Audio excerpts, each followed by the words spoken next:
بسم اللہ الرحمن الرحیم۔ السلام علیکم پیارے دوستو، شب بارات شعبان المعظم کی 15ویں رات کو کہا جاتا ہے۔ بارات کے معنی ہے بری ہونا، نجات پانا۔ اس رات کی خصوصیت یہ ہے کہ اس رات میں اللہ تعالیٰ اپنے نیک بندوں کو اپنی خصوصی رحمت سے نوازتا ہے۔ اس رات میں ہر امر کا فیصلہ ہوتا ہے اور اللہ تعالیٰ اپنی مخلوق میں رزق تقسیم فرماتے ہیں اور پورے سال میں اپنے بندوں سے سرزد ہونے والے اعمال اور پیش آنے والے واقعات سے اپنے فرشتوں کو باخبر کرتے ہیں۔ اس رات کو مسلمان توبہ کر کے اللہ تعالیٰ کی بارگاہ میں اپنے گناہوں کی معافی طلب کرتے ہیں اور اس کی بارگاہ میں اپنے گناہوں کو چھوڑنے کا عہد کرتے ہیں۔ اللہ تعالیٰ اپنی رحمت کے صدقے بے شمار مسلمانوں کو جہنم سے نجات دیتا ہے، اس لیے اس رات کو شب بارات کہتے ہیں۔ لیلۃ القدر کے بعد شعبان کی 15ویں رات سب سے افضل رات ہے۔ شب بارات کے متعلق اللہ تعالیٰ قرآن پاک میں ارشاد فرماتا ہے، قسم ہے اس روشن کتاب کی، بے شک ہم نے اسے برکت والی رات میں اتارا ہے، بے شک ہم ڈر سنانے والے ہیں، اس میں بانٹ دیا جاتا ہے ہر حکمت والا کام۔ اس آیت کریمہ کی تفسیر میں مفسرین لکھتے ہیں کہ اس شب سے مراد شب قدر یا شب بارات ہے، اور حضرت اکرمہ رضی اللہ تعالیٰ عنہ اور دیگر مفسرین بیان کرتے ہیں کہ لیلۃ المبارکہ سے مراد شب بارات ہے۔ اس رات کے اندر ان تمام لوگوں کی فہرست تیار کی جاتی ہے جو اس سال کے اندر زندہ رہنے والے ہوں گے اور جو اس سال کے اندر مرنے والے ہوں گے۔ ان تمام لوگوں کے نام اس فہرست کے اندر لکھے جاتے ہیں۔ اس فہرست میں درج ہونے والے ہر حکم کی تعمیل میں ذرہ برابر بھی کمی نہیں کی جاتی۔ حضرت عائشہ صدیقہ رضی اللہ تعالیٰ عنہا بیان فرماتی ہیں کہ رسول اللہ صلی اللہ علیہ وآلہ وسلم نے ارشاد فرمایا، کیا تم جانتی ہو کہ شعبان کی 15ویں شب میں کیا ہوتا ہے؟ تو حضرت عائشہ صدیقہ رضی اللہ تعالیٰ عنہا نے عرض کیا، یا رسول اللہ صلی اللہ علیہ وآلہ وسلم، آپ ہی ارشاد فرما دیجئے۔ تو نبی کریم صلی اللہ علیہ وآلہ وسلم نے ارشاد فرمایا کہ آئندہ سال میں جتنے بھی پیدا ہونے والے ہوتے ہیں وہ اس رات میں لکھ دیے جاتے ہیں، اور جتنے لوگ آئندہ سال میں مرنے والے ہوتے ہیں وہ بھی اس رات میں لکھ دیے جاتے ہیں، اور اس رات میں لوگوں کے سال بھر کے اعمال اٹھائے جاتے ہیں، اور اس رات میں لوگوں کا رزق مقرر کیا جاتا ہے اور رزق اتارا جاتا ہے۔ ایک اور روایت میں آتا ہے کہ شعبان کی 15ویں رات اللہ تعالیٰ ملک الموت کو ایک فہرست دے کر حکم فرماتا ہے کہ جن جن لوگوں کے نام اس فہرست میں لکھے ہیں ان کی روحوں کو آئندہ سال مقررہ وقتوں پر قبض کرنا۔ اس رات میں لوگوں کی زندگی اور موت کا فیصلہ ہو چکا ہوتا ہے۔ شب بارات کی ایک بہت بڑی خصوصیت یہ بھی ہے کہ اس رات میں اللہ تعالیٰ بے شمار لوگوں کی بخشش فرماتا ہے، جیسا کہ حضرت عائشہ صدیقہ رضی اللہ تعالیٰ عنہا بیان فرماتی ہیں کہ ایک رات میں نے حضور اکرم صلی اللہ علیہ وآلہ وسلم کو اپنے پاس نہ پایا تو میں آپ کی تلاش میں نکلی۔ میں نے دیکھا کہ حضور پاک صلی اللہ علیہ وآلہ وسلم جنت البقیع میں تشریف فرما ہے، اور آپ صلی اللہ علیہ وآلہ وسلم نے فرمایا، کیا تمہیں یہ خوف ہے کہ اللہ کا رسول تمہارے ساتھ زیادتی کریں گے؟ میں نے عرض کیا، یا رسول اللہ صلی اللہ علیہ وآلہ وسلم، مجھے یہ خیال ہوا کہ شاید آپ کسی دوسری اہلیہ کے پاس تشریف لے گئے ہیں۔ تو حضور پاک صلی اللہ علیہ وآلہ وسلم نے ارشاد فرمایا، بے شک اللہ تعالیٰ شعبان کی 15ویں شب آسمان دنیا پر اپنی شان کے مطابق جلوہ گر ہوتا ہے اور قبیلہ بنو کلب کی بکریوں کے بالوں سے بھی زیادہ لوگوں کی مغفرت فرماتا ہے۔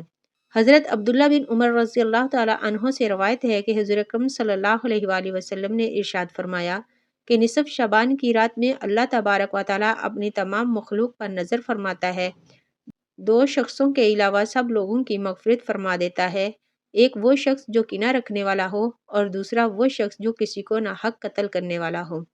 پیارے دوستو، شب بارات میں فرشتوں کو بعض امور دیے جاتے ہیں، اور شب بارات ایک ایسی رات ہے جس میں اللہ تبارک و تعالیٰ مسلمانوں کی مغفرت فرماتا ہے اور دعاؤں کو قبول کرتا ہے، جیسا کہ حضرت علی رضی اللہ تعالیٰ عنہ سے روایت ہے کہ رسول اکرم صلی اللہ علیہ وآلہ وسلم نے ارشاد فرمایا، جب شعبان کی 15ویں رات آئے تو رات کو قیام کرو اور دن کو روزہ رکھو، کیونکہ غروب آفتاب کے وقت ہی سے اللہ تبارک و تعالیٰ کی رحمت آسمان دنیا پر نازل ہو جاتی ہے، اور اللہ تعالیٰ ارشاد فرماتا ہے کوئی مغفرت طلب کرنے والا کہ میں اس کو بخش دوں، ہے کوئی رزق مانگنے والا کہ میں اس کو رزق عطا کروں، ہے کوئی مصیبت زدہ کہ میں اسے مصیبت سے نجات دوں۔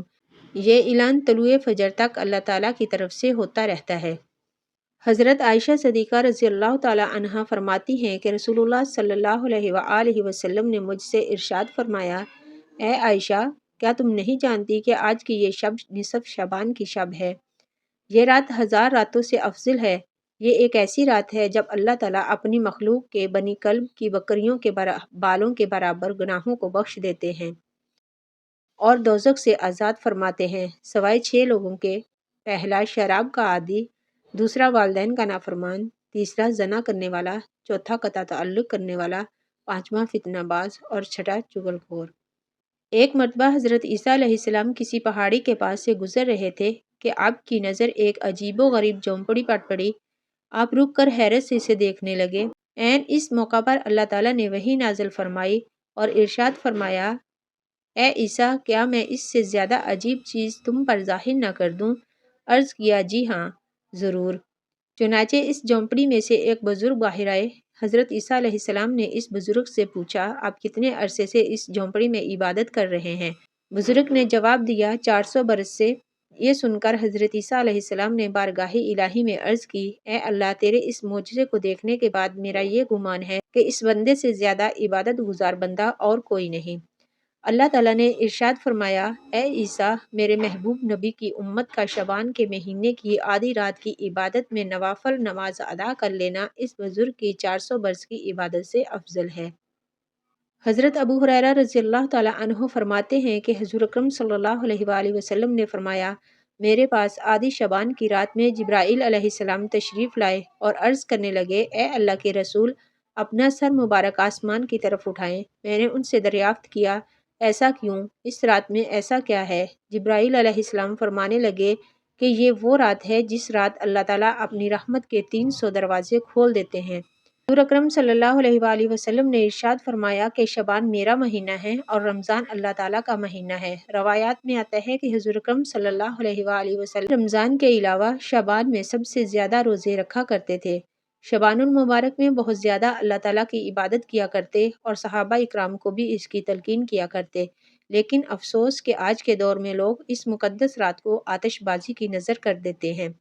پیارے دوستو، شب برات کی رات کو اللہ تعالیٰ کی بارگاہ میں مغفرت طلب کرنی چاہیے اور شب بیداری کرنی چاہیے، جیسا کہ رسول اللہ صلی اللہ علیہ وآلہ وسلم خود بھی شب بیداری کرتے اور دوسروں کو بھی تلقین فرماتے اور اللہ تعالیٰ کی عبادت کرنے کا حکم ارشاد فرماتے۔ اللہ تعالیٰ سے دعا ہے کہ ہمیں حضور اکرم صلی اللہ علیہ وآلہ وسلم کے بتائے ہوئے راستے پر چلنے کی توفیق عطا فرمائے اور اس رات کے صدقے اللہ تعالیٰ ہماری اور تمام مسلمانوں کی مغفرت فرمائے۔ آمین۔